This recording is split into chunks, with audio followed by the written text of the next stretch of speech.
Why competent people feel most like frauds.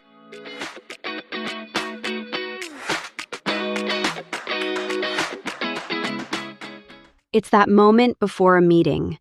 Not just any meeting, the kind where the stakes are real, where people are looking at you, where something has to go right. And something shifts. Not nerves exactly, something worse. A quiet, cold certainty that you are not quite equal to this. That today is the day you'll be found out. That the decisions you've been making for years have been a kind of performance, and now the curtain is about to come down. Here's what's strange about that feeling. The higher you've climbed, the more often it shows up. Not less, more. And here's what nobody tells you. That feeling isn't a character flaw. It isn't low confidence. It isn't even a psychological pattern, not really. It is a neurological state, and knowing what's behind it changes everything. This episode explains why the most capable people struggle the most with self-doubt and what to do about it. You're listening to Your Space Today, the podcast where we decode fatigue, stress, and burnout so you can rise again. Every Tuesday, we explore the hidden connections between your habits, your health, and your happiness, giving you the tools to take back your energy and your life.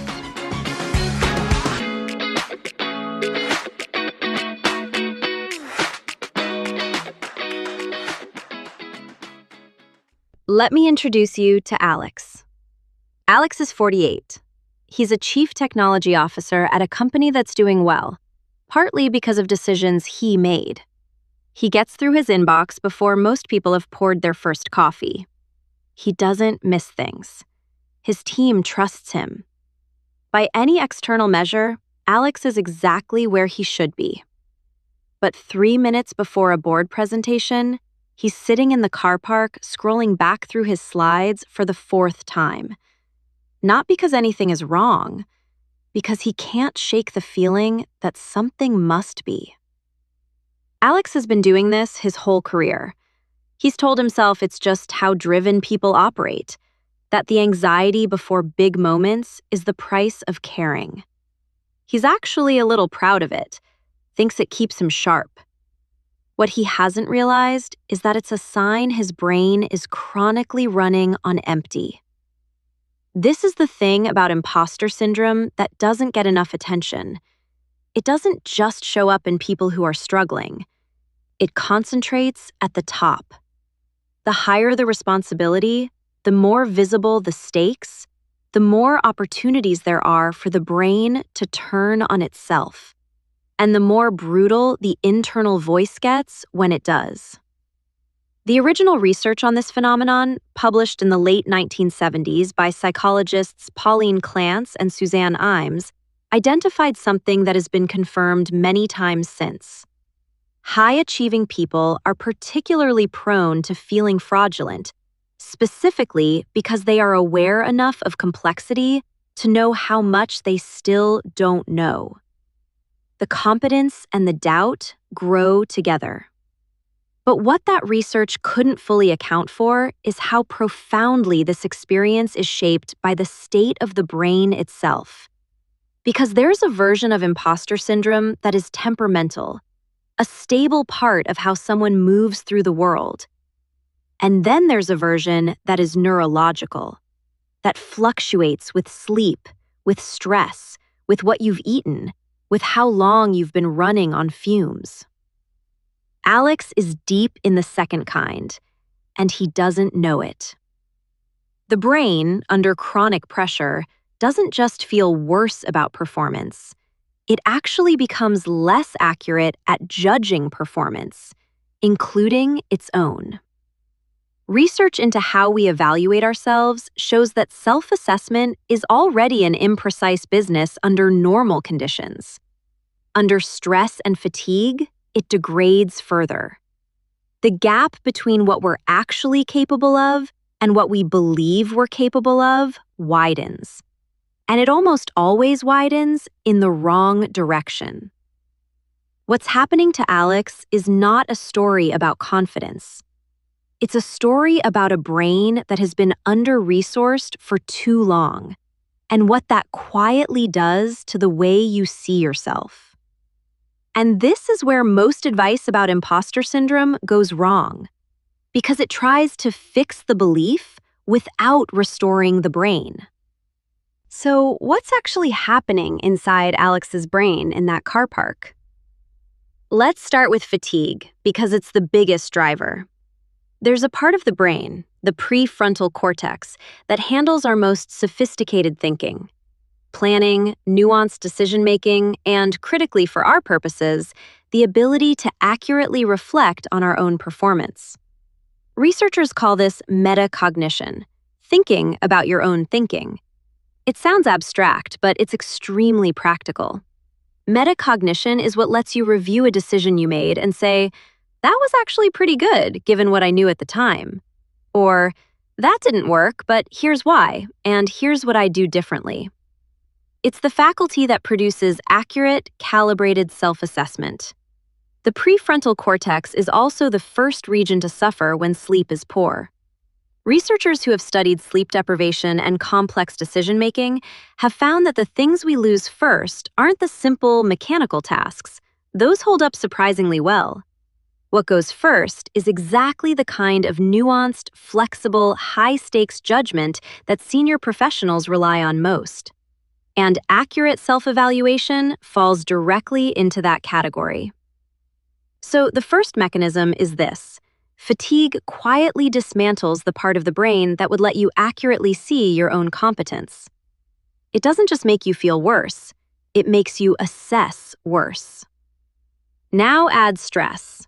When we're under pressure, anticipating a difficult meeting, carrying a heavy quarter, running on shallow sleep, the body releases cortisol. And cortisol does something very specific to memory. The hippocampus, which stores your episodic memories, the specific things you've done, the problems you've solved, the moments you navigated well, becomes less accessible. It's not that those memories disappear. They're still there, but cortisol effectively turns down the volume on them. Meanwhile, the amygdala, the part of the brain that processes threat and encodes fear-relevant experiences, becomes more active. It has more signal. It speaks louder. Research into how acute stress affects episodic memory retrieval indicates that under pressure, the brain is biased toward material that matches its current threat state. When you're stressed and looking for evidence of your own capability, the search is skewed. The failures come to mind easily. The successes feel distant, vague, less real. Not because the successes didn't happen, but because the neurochemical conditions for retrieving them have been disrupted. Think of it like a filing system that's been reorganized in the dark. The files aren't gone, but the ones marked threat and failure have been moved to the front. The ones marked competence and success are still there. You just can't find them quickly. This is the imposter experience from the inside. And it's not a story you're telling yourself, it's a physical state. Here's what makes this particularly uncomfortable. The experience of imposter syndrome, that cold, certain feeling that you're not quite enough, actually generates more cortisol. The self-criticism, the preemptive bracing for exposure, the internal running commentary, all of it activates the same stress response that caused the problem in the first place. So the retrieval bias gets worse. The prefrontal cortex gets more depleted. And the brain, searching for evidence of competence, finds it even harder to locate. That's the loop. And it is not a personality trait. If this is true, and the evidence suggests it is, then most advice for imposter syndrome is working against the grain of the problem. Here's why people stay stuck. The most common response to imposter syndrome is to try to argue yourself out of it. To tell yourself, I've earned this, the feedback was good, other people believe in me. And that might produce a few minutes of relief until the cortisol climbs again, the prefrontal gets depleted again, and the negative retrieval bias returns. Because you haven't changed the neurological conditions. You've just been pushing against a current that keeps renewing itself. The other common response is to compensate. Over-prepare, over-check, over-deliver. And the cruel irony is that these strategies increase cognitive load, which is exactly the thing that's already making the self-assessment worse. The harder you work to prove you're not a fraud, the more depleted you become, and the more fraudulent you feel. This is the trap that Alex is in. The extra time in the car park, scrolling through slides he's already reviewed 4 times, is not reassuring him. It's burning resources he doesn't have. What actually drives this experience isn't a fixed personality trait. It's a set of conditions, overlapping, mutually reinforcing, that most people have never been given the language to see. Consider what's feeding Alex's experience from every direction. The years of poor sleep, late nights, early starts, the accumulated sleep debt of a career lived at full throttle have steadily eroded the prefrontal resources that would allow him to assess himself accurately. That's the rhythm of his days working against him. The way he fuels himself tells a similar story. Meals skipped during heavy periods, the afternoon dip that arrives reliably around 3 or 4 o'clock when blood sugar has fallen and energy has dropped. That's also when many people report their sharpest feelings of inadequacy. It may not be a coincidence. Cognitive performance, including self-evaluation, is sensitive to blood glucose stability in ways that are often underestimated. Then there's the body. Alex barely moves during the day. He drives to the office, sits in meetings, drives home. Physical movement, regular, varied, even gentle, produces a protein in the brain called BDNF, brain-derived neurotrophic factor, which supports the connectivity of the very prefrontal circuits involved in accurate self-assessment.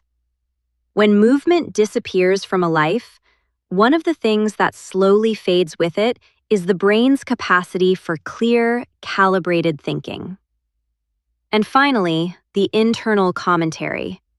The self-critical loop, the anticipatory bracing, the silent running score Alex keeps on his own performance.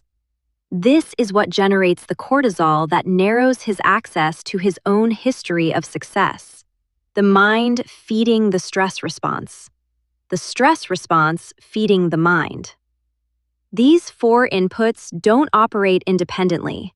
They interact. Sleep deprivation makes blood sugar management harder. Poor blood sugar control elevates cortisol. Elevated cortisol impairs sleep. A sedentary body raises baseline stress, and the mental habits of self-criticism amplify the whole system. If you want to explore how these patterns connect in your own life, there's more at the link in the description below. It goes deeper into how these systems interact and what the research actually says about changing them. So in a moment, I'll show you what actually helps, not as a motivation exercise, but as a neurological intervention. The real question then becomes, how do we actually work with the brain rather than against it? Let's talk about it step by step. The goal here is not to think more positively. It's to restore the conditions under which your brain can assess itself accurately. That's a different project, and it's a much more tractable one.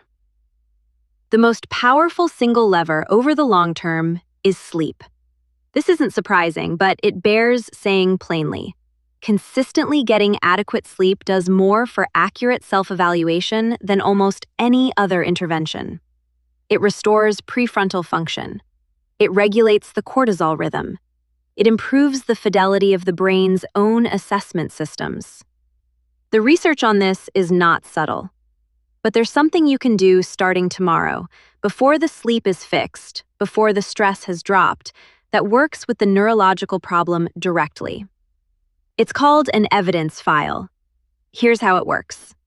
You keep a running record, digital or paper, it doesn't matter, of specific, concrete things that went well. Not general statements of competence, specific episodes.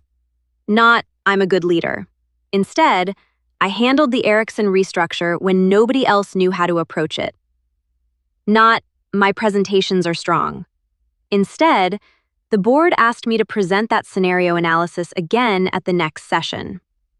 Specificity is everything, because you are building a library of episodic memories, real, retrievable, factual records of competence that can be called up when the brain's retrieval system is biased away from them. Then, before any high-pressure event, you read 3 entries. Not to hype yourself up, not as a pep talk, but to prime the retrieval system, to preload accessible memories of actual competence so that when your brain goes searching for evidence of who you are, it finds them. Research on how planning and specific memory activation influence performance suggests that deliberately recalling concrete past successes before demanding situations improves both what you actually do and how accurately you evaluate your own contribution afterward. The mechanism is not positive thinking. It is giving the brain's appraisal system accurate, accessible data to work with, because under stress, without that priming, the data it defaults to is skewed. If Alex had been doing this, had pulled up 3 specific memories of decisions that worked before he walked into that boardroom, his prefrontal cortex would have had something real to hold on to. Not a story. Evidence. The evidence file also serves a slower, deeper purpose. Over weeks and months, it recalibrates the internal narrative. When the self-critical loop says you've never really known what you're doing, the file says, actually, here's what I did in March. And here's what happened in the autumn. And here's the email I got after that call. That's not denial, that's accuracy. Start tonight. Open a note on your phone or grab a piece of paper. Write down one specific thing from the past month that went well. Something real, something concrete, something you did or navigated or decided. That's the beginning of the file. It doesn't feel dramatic. It isn't meant to. But done consistently, it quietly shifts the evidential basis on which your brain makes its judgments about who you are. If you recognized Alex in this episode, the external composure, the internal waiting to be found out, here's where to start. Not with a mindset shift, with a file. 1 entry, tonight. What we've covered in this episode is the difference between imposter syndrome as a personality feature and imposter syndrome as a neurological state. The first version is something you manage. The second is something you can change by restoring the conditions the brain needs to see itself clearly. The sleep, the fuel, the movement, the internal conversation. None of them alone is the whole answer, but each one moves the system in the right direction. And the evidence file is what you do in the meantime, while the other conditions are being restored, to give the brain accurate data instead of letting it guess in the dark. Thank you for listening. Next episode, I'm looking at a connection most people have never been told about between the gut and the brain, and why the state of your digestive system has a direct line to how you feel mentally, emotionally, and physically. If you've ever wondered why your mood, your energy, and your sharpest thinking seem to shift in ways you can't quite explain, I break that down there. Until then, take care of yourself. You deserve it. Your Space Today is published every Tuesday at 6 p.m. For detailed information, disclaimers, scientific references, visit the links below this podcast. This podcast is for educational purposes only and does not constitute medical advice, diagnosis, or treatment. Always consult with your healthcare provider regarding any health concerns.